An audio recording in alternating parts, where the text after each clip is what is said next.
वो तभी हो सकता था इस एरिया में इंपॉर्टेंस चाइना के अगेंस्ट जब तक पाकिस्तान की स्ट्रेंथ को कमजोर किया जाए। 1971 वॉर में सिर्फ उनके 6 जहाज तफावत इस बात की हाईएस्ट नाफरी पिछले 54 ईयर्स के अंदर पहली दफा पाक फिजाई ने दोबारा रेटिंग इस्टेब्लिश की कि दुनिया उसी मुल्क की मदद करेगी जिससे उसको, या वो कोई एक पर्टिकुलर मुल्क उसी से करेगा जिससे उसको रेलवेंट लगती है। कनेडियन प्राइम मिनिस्टर ने ऑफिशियली अनाउंस किया कि इंडिया दहशतगर्दी करा रहा है कनाडा के अंदर सिखों को मारने के लिए। अमरीकी हुकूमत ने ऐलान किया कि हमारे पास प्रूफ है कि इंडियन गवर्नमेंट इन्वॉल्व है।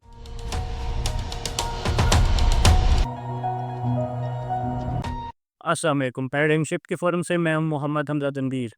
व्यूअर्स, इन्फ्लेक्शन पॉइंट सीरीज़ के साथ हम एक दफ़ा फिर आपकी खिदमत में हाजिर हैं और आज की एपिसोड में हमारे साथ एयर कोमोडोर खालिद चिश्ती साहब मौजूद हैं, जो कि पाक फ़िज़ाइया के एक नहायत ही जाने माने पायलट रहे हैं, फाइटर पायलट रहे हैं और आपका फ़्लाइट टाइम 3000 और से भी ज़्यादा है। और इसके अलावा आप मुल्क के एक जाने माने तजज़ियाकार भी हैं। अस्सलाम वालेकुम सर। जी, वालेकुम सलाम हफ़्ज़ा, बहुत शुक्रिया आपका और पैराडाइम का मुझे आपने इनवाइट किया। थैंक सर, क्या हाल है आपका? और सर, हम आपसे डिस्कशन करना चाहेंगे कुछ जो अभी रिसेंट इवेंट्स हुए हैं। इवेंट्स का तो ऑलमोस्ट अब सबको ही बताया है, लेकिन हम इसके कुछ इम्प्लिकेशंस को डिस्कस करना चाहेंगे आपके साथ। और आप खुद पीएफ से ताल्लुक़ रखते हैं, तो आप हमें ज़्यादा अच्छे तरीके से एलाबोरेट कर सकते हैं। सर, मेरा जो आपसे फ़र्स्ट क्वेश्चन होगा वो ये है कि जो ये रिसेंट वॉर हुई एक 5-6 दिन की पाकिस्तान और इंडिया के दरमियान, इसमें सर स्ट्रैटेजिक डिटरेंस का जो कॉन्सेप्ट है वो किस तरह से इफ़ेक्ट हुआ है और उसके क्या इम्प्लिकेशंस हैं इस वॉर के स्ट्रैटेजिक डिटरेंस के हवाले से? अ, देखिए, स्ट्रेटेजिक डिटरेंस को बाज़ लोग नेगेटिव ले रहे हैं कि स्ट्रेटेजिक डिटरेंस शायद नहीं रहा या कॉम्प्रोमाइज़ हुआ है। मेरा इस पे मानना ये है कि स्ट्रेटेजिक डिटरेंस अ, अनफॉर्चुनेट इंसिडेंट है सारा ये जो वॉर, ये जितने कॉम्बैट हुई है। लेकिन मेरे नज़र में स्ट्रेटेजिक डिटरेंस बढ़ा है इससे, यानी ये पॉजिटिव हुआ है। और रीज़न मैं आपको अपने दलाइल में ये देना चाहूँगा कि देखिए, हमने एक ऐसा सेट किया है स्टैंडर्ड, एक नया स्टैंडर्ड सेट किया है। बिकॉज़ अगर जंग शुरू होने से पहले जो पहलगाम का एपिसोड हुआ था, फॉल्स फ्लैग, उसपे हिंदुस्तान का ऑब्जेक्टिव क्या था? पहले वो थोड़ा नज़र डाल लें, फिर आप समझते हैं स्ट्रेटेजिक डिटरेंस पे आते हैं। उसपे ऑब्जेक्टिव हिंदुस्तान का ये था, क्योंकि दुनिया में पाकिस्तान की निस्बतन पॉलिटिकल इंस्टेबिलिटी, इकोनॉमिक रेलेवेंस हमारी कम हो गई थी। तो इंडिया का ख्याल ये था, अब पाकिस्तान की दुनिया में कोई ख़ास रेलेवेंस रही नहीं। जी सर। अफ़गानिस्तान का इशू कोई ख़ास नहीं है, बैक बर्नर पर है। ईरान के साथ कोई ज़रूरत सुपर पावर्स को हमारी ज़्यादा नहीं है, डायरेक्ट नेगोशिएशन हो रही है। चाइना को प्रेशर डालने के लिए अगर करना था तो वो इंडिया चाहता था कि भाई वो खुद फ्रंट पे आए, और वो तभी हो सकता था इस एरिया में इंपॉर्टेंस चाइना के अगेंस्ट जब तक पाकिस्तान की स्ट्रेंथ को कमज़ोर किया जाए। और हिंदुस्तान ने ये चाहा कि एक ऐसा ऑपरेशन किया जाए, करने के बाद हम इसको न्यू नॉर्मल बना दें, यानी हम जब मर्जी रीज़न निकाला करें कि तुम दहशतगर्दी कर रहे हो, हम चंद ब्रह्मोस फेंक दिया करें या सरफेस टू सरफेस मिसाइल फेंका करें, पनिशमेंट दिया करें कैंपों के नाम को, मुजाहिदीन कैंपों को या टेररिस्ट कैंपों के नाम देके, और पाकिस्तान एक्सेप्ट कर ले कि अच्छा, इतना थोड़ा बहुत थप्पड़ शप्पड़ हमें कोई कैसे बड़े मारते हैं, ये एक्सेप्ट हो गया। अब ये न्यू नॉर्मल हिंदुस्तान बनाना चाहता था ताकि अमेरिका की नज़र में एक सोल रीजनल पावर आए जो चाइना को टक्कर दे सकती है पाकिस्तान को नो फैक्टर करके या लेस फैक्टर कर। अब जब उन्होंने किया तो पाक फ़िज़ाइया ने ख़ास तौर पे, क्योंकि मैं पाक फ़िज़ाइया के साथ ऑपरेशंस के बारे में पाक फ़िज़ाई से थ्रोट कनेक्टेड हूँ और मेरे पास इन्फॉर्मेशन आती रहती है और मैं उसके बारे में बेहतर बात कर सकता हूँ। तो मैं आपको ये बताते चलूँ कि पाक फ़िज़ाइया ने जिस तरह इस पूरे ऑपरेशन में किया, आप सारे ज़ाहिर तजिया निगार जो आप डॉक्यूमेंट्रीज़ बनाते हैं ज़्यादा एग्री करेंगे कि पहले हमने के 6 जहाज़ मारे, एक नया स्टैंडर्ड सेट कर दिया जो हिंदुस्तान को कभी भी इतना डैमेज नहीं। इससे 1971 वॉर में सिर्फ उनके 6 जहाज़ तफावत इस बात की हाईएस्ट नाफरी पिछले 54 ईयर्स के अंदर पहली दफ़ा पाक फ़िज़ाई ने दोबारा रेटिंग इस्टेब्लिश की। अब यहाँ तक ख़त्म नहीं हुई। असल जो स्कोर सेटिंग कह लें या स्ट्रेटेजिक डिटरेंस को प्लस किया है पाकिस्तान ने, वो किया है 10 तारीख की सुबह। 9 और 10 की दरमियानी रात को हिंदुस्तान ने हमारे पर बॉम्बिंग शुरू की मुख्तलिफ वेपन्स के साथ, और ख़ास तौर पे पाक फ़िज़ाइया के एयर बेसिस को हिट किया। उसमें हमारा बैनर डैमेज हुआ, कुछ शहादतें भी हुई, हम एक्सेप्ट करते हैं। अब हिंदुस्तान का ख़्याल ये था कि मैं पिछले 2 दिन में जो 7 और 8 तारीख को ड्रोन्स पाकिस्तान पर फायर किए जा रहे थे, उनका ख़्याल ये था कि हम क्योंकि ड्रोन मार रहे हैं और पाकिस्तान सिर्फ डिफेंड कर रहा है और काउंटर अटैक नहीं कर रहा है, इसका मतलब ये है कि पाकिस्तान ने हमारे ड्रोन तक तो एक्सेप्ट कर लिया है। बेसिस को हमला करने का भी उनका ये था कि पाकिस्तान को जो खौफज़दा किया जाता है उसको थोड़ा सा अपस्केल किया जाए, उसकी लेवल ऑफ एस्केलेशन को बढ़ाया जाए, शायद पाकिस्तान ये भी ले ले। तो बेसिस पे पाक फ़िज़ाइया के सरबराह जिनको मैं पिछले 40 साल से जानता हूँ, उनके साथ राब्ते में हूँ मैं। पिछले दिनों मैंने डॉक्यूमेंट्रीज़ अपनी बनाई यूट्यूब के लिए, उन्होंने मुझे स्पेशल परमिशन दी यही जेड एट सी पायलट से मिलने की, उनके साथ सारा दिन गुज़ारने की, DF-17 थंडर के ब्लॉक पे मिलने की, एयर डिफेंस कंट्रोलर से मिलने की। मैं आपको ज़ाती तौर पर टापता हूँ। मैंने अपने चैनल पर एक 5 मिनट की सिर्फ़ बनाई थी डॉक्यूमेंट्री इन इस जंग छिड़ने से 5 दिन पहले सिर्फ़, और उसमें मैंने ये वार्न किया था कि आप इसको जानते नहीं हैं, he is the very aggressive person और ये आपको बहुत बड़ा सरप्राइज़ देगा। ये उसमें मैंने कहा हुआ है ये, और अल्हम्दुलिल्लाह वो अपने जो मेरे ज़हन में इमेज था उस पे पूरे उतरे। अब हुआ क्या, पाक फ़िज़ाइया ने ये सोचा कि अगर ये हमने एक्सेप्ट कर लिया तो ये बहुत डिज़ास्टरस और लॉन्ग टर्म पड़ी नेगेटिव हमारे खिलाफ जाएगी बात। पाक फ़िज़ाइया ने फ़जर की नमाज़ पढ़ के पाक फ़िज़ाई लीडर ने खुद पढ़ी, मैं जानता हूँ, और पायलट्स, इंजीनियर, टेक्नीशियंस और सबके साथ पढ़ के अल्लाह अकबर नारा लगाया, सबको जहाज़ों पर भेजा, और पाकिस्तान की फ़िज़ाइया ने अगले आने वाले साढ़े 4-5 फ्लाइटों में से 10 तारीख को सुबह इतनी मैसिव डिस्ट्रक्शन की और मैं सिर्फ़ आपको समराइज़ करता हूँ, अगर आपके पास टाइम उस सवाल के लिए होगा क्या-क्या किया है, वो तो अलग एक सवाल है।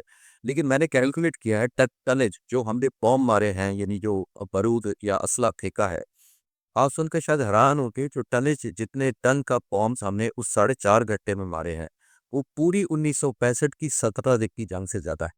यानी 65 में हमने 17 दिन जंग लड़ी। जितने वेपन्स हमने ड्रॉप किए थे, तो ये साढ़े 4 घंटे में हमने ज़्यादा बमबारी की हिंदुस्तान पर। मैसेज क्या देना चाह रहे थे? हम ये समझते थे कि तुम उसको नॉर्मल कहते थे, न्यू नॉर्मल, हम इसको न्यू नॉर्मल कहते हैं कि हमारे खिलाफ होगा तो ये न्यू नॉर्मल हमारा रिस्पॉन्स होगा जो शायद आपने तवक्को नहीं किया होगा। तो अब मैं उसको आपको और जवाब देने की समरी वेरी क्विकली कोशिश की है कि स्ट्रेटेजिक डिटरेंस हिंदुस्तान के ज़हन में हमने डाली है। कि हमने बताया है कि जो हिंदुस्तान हमेशा कहता है कि हमारा न्यूक्लियर बटन पर हाथ है, तो अब रिस्पॉन्सिबल मुल्क है पाकिस्तान का, ये तो न्यूक्लियर जल्द छेड़ देगा इस इलाके में। जितनी आप कन्वेंशनल में ज़्यादा कैपेबिलिटी दिखाते हैं, जो हमने दिखाई है, वो उतना ही ज़्यादा मैसेज देते हैं कि न्यूक्लियर बटन उतना ही दूर है। तो हमने दुनिया को बावर कराया है कि न्यूक्लियर तक अभी ज़रूरत नहीं है हमें पहुँचने की।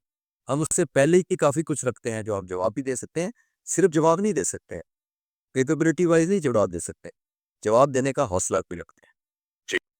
ठीक है सर। सर बहुत आपने इफ़ेक्टिवली इस क्वेश्चन को एड्रेस किया। सर अब मेरा नेक्स्ट क्वेश्चन जो आपसे है कि जैसे कि हमने देखा कि ये हिंदुत्व का जो एक नैरेटिव था और जो एक एक्सट्रीमिस्ट हिंदुइज़्म का जो नैरेटिव है, जो उनका अखंड भारत का नैरेटिव है, उसको बहुत बुरी तरह से इस दफ़ा शिकस्त हुई है, डिफीट मिली है।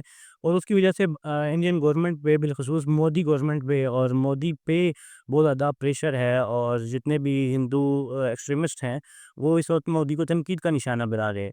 लेकिन इसके साथ-साथ हम ये देखते हैं कि प्राइम मिनिस्टर मोदी जो हैं इंडिया के, उन्होंने अपने जो अभी रिसेंट स्पीच दी है, उसमें उन्होंने बोला है कि ये न्यू नॉर्मल है और हमारी ये सिर्फ़ एक पॉज़ है, तो वॉर ख़त्म नहीं हुई और हम आगे चल के देखेंगे और वॉर किसी भी वक़्त स्टार्ट हो सकती है। इस तरह की बातें उन्होंने की हैं।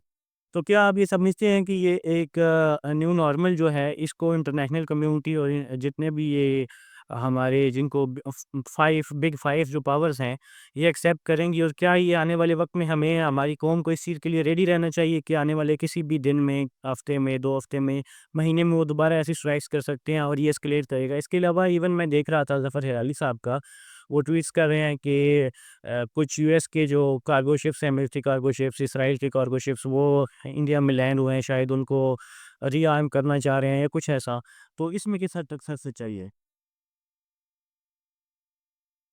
ये बहुत अच्छा सवाल है आपका। पहले थोड़ा लाइटर बात से शुरू करते हैं, हल्की-फुल्की बात से। उन्होंने कहा जी ऑपरेशन सिंदूर में सस्पेंड किया गया है, इसको ख़त्म नहीं किया गया। तो आपको एक और लाइटर नोट पे बताता चलूँ कि हिंदुस्तान के कोई 4 प्रोड्यूसर ने अप्लाई किया है ऑपरेशन सिंदूर का कॉपीराइट लेने के लिए, हॉलीवुड के लोगों ने।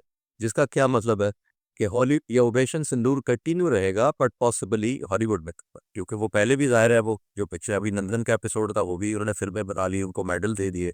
तो मेरा अपना अंदाज़ा ये रहा है कि ऑपरेशन सिंदूर वाक़ई सस्पेंड हुआ है, क्योंकि बाकी अब हॉलीवुड में बनना है। जब कॉपीराइट का फैसला हो जाएगा कि किसको इजाज़त दी जाती है। वहाँ ये रेस ये नहीं लगी हुई कि हमने पॉइंट स्कोर करना है, पाकिस्तान के खिलाफ बदला देना है। उन्होंने कहा कि नहीं, अब हम हॉलीवुड में मेडल दे देंगे फिर पाकिस्तान को, अगर पाकिस्तान के खिलाफ अगर तो उस तरह। तो ये तो लाइटर नोट था।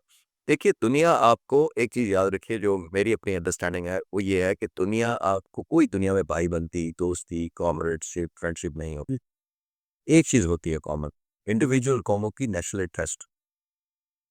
हर मुल्क अपनी नेशनल इंटरेस्ट के हिसाब से आपसे बिहेव करता है, आपके साथ कनेक्ट करता है या डिसकनेक्ट करता है, आपके मुखालिफ के साथ जाता है, वो अपनी नेशनल इंटरेस्ट के साथ करता है। इसराइल ने क्या कॉमन है इसराइल के और हिंदुस्तान के दरमियान? ना रिलीजन कॉमन है, ना सोशल, ना वैल्यूज कॉमन है, ना कोई और कल्चरल चीज़ें मुश्तरका हैं। क्या चीज़ कॉमन है? इस्लामोफोबिया कॉमन है, भी कॉमन है। तो आपकी नेशनल, एग्जैक्टली आपकी नेशनल इंटरेस्ट काट करती है।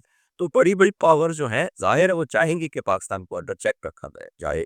और चाइना क्योंकि इंडिया के साथ उसकी कन्फ्रंटेशन है, तो हर मुल्क चाइना को के खिलाफ सिर्फ इंडिया को भी को देखता है कि अगर इस एरिया में कुछ चेक एंड बैलेंस रखा जा सकता है चाइना के थ्रू, तो वो इंडिया के थ्रू रखा जा सकता है। और यही मैंने थोड़ी देर पहले आपसे अर्ज किया था कि यही उनकी मिसपरसेप्शन थी कि हम जरा सा पाकिस्तान को सीधा करके ट्यूनिंग करके बड़ी ताकतों को कह के देखे जी हमने पाकिस्तान को भी सीधा कर दिया है और भूटान नेपाल बना दिया है। मैं किसी नेगेटिव सेंस में नहीं कह रहा, मैं एक वक़्त या एक रेलेवेंस के सेंस में कह रहा हूँ इस रीजन में। तो हमने उनको भी ये कर दिया, तो अब देखिए हमारे लिए क्या हुक्म है। वो हमने वो पोजीशन बनने नहीं दी हिंदुस्तान की।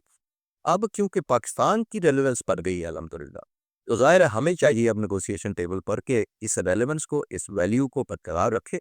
और जो हिंदुस्तान हमारे खिलाफ प्रॉक्सी के थ्रू एक्सप्लॉइट करता है हमारी कमजोरियों को, हमारी डिसजॉइंटेडनेस हो, हमारा जो नाइतफाकी है हमारे अंदर, चाहे वो पॉलिटिकल हो, चाहे इकोनॉमिकल हो, चाहे सोशल हो, आप चाहे रिलीजियस हो, आप ये नोट किया दुश्मन कभी आपके अंदर नहीं घुस सकता अगर आपने खुद वैक्यूम या क्रैक नहीं छोड़ा हुआ डिसयूनिटी का।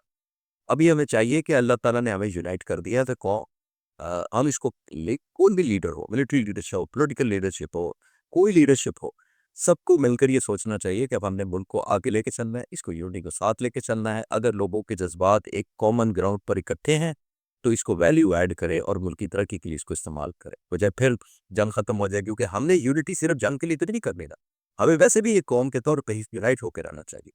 जी। अच्छा सर, जो सेकंड पार्ट था मेरे क्वेश्चन का कि क्या जो इंडियन गवर्नमेंट पे एक प्रेशर पड़ रहा है और उसके बाद जो ये आए यूएस के जो रिपोर्ट किए जा रहे हैं, आई डोंट नो कि ये ट्रू है या नहीं, कि यूएस के कुछ मिलिट्री एयरक्राफ्ट्स इंडिया में लैंड किए हैं, शायद उनको रीआर्म करने की कोशिश की जा रही है। तो सर इसके बारे में आप थोड़ा हमें अपना ब्रीफिंग दें कि क्या ये इसमें कुछ सच्चाई है या बस ये रूमर्स ही हैं?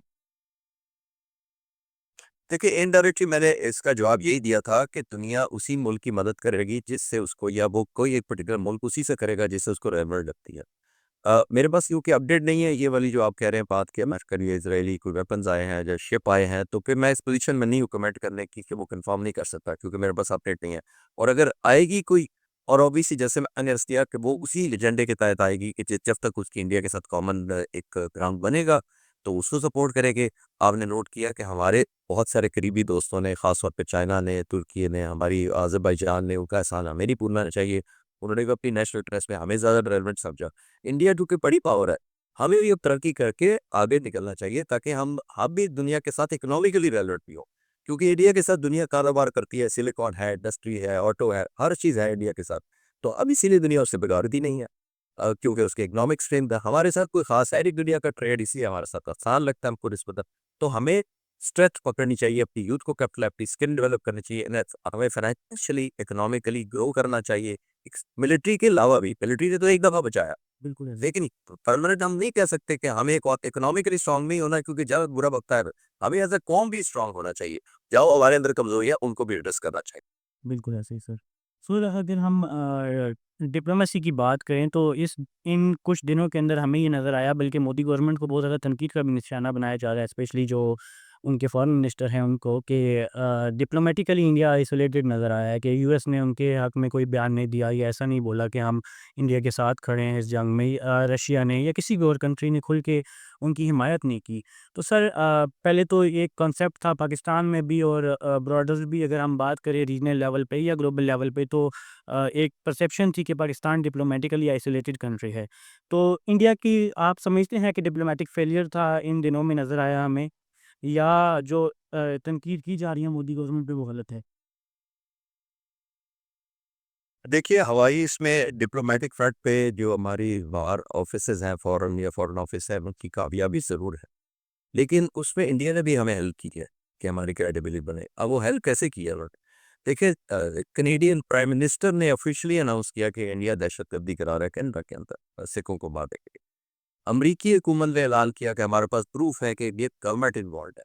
ठीक, तो अब आप सोचिए कि इतने बड़े 2 मुल्क हों, जिनके ज़हन में ये शक हो जाए कि हमारी जो इंस्टेबिलिटी हमारे मुल्क में कराई जा रही है, ये फैसलों का कोई प्लान हो रहा था, वो इंडिया गवर्नमेंट इन्वॉल्व थी।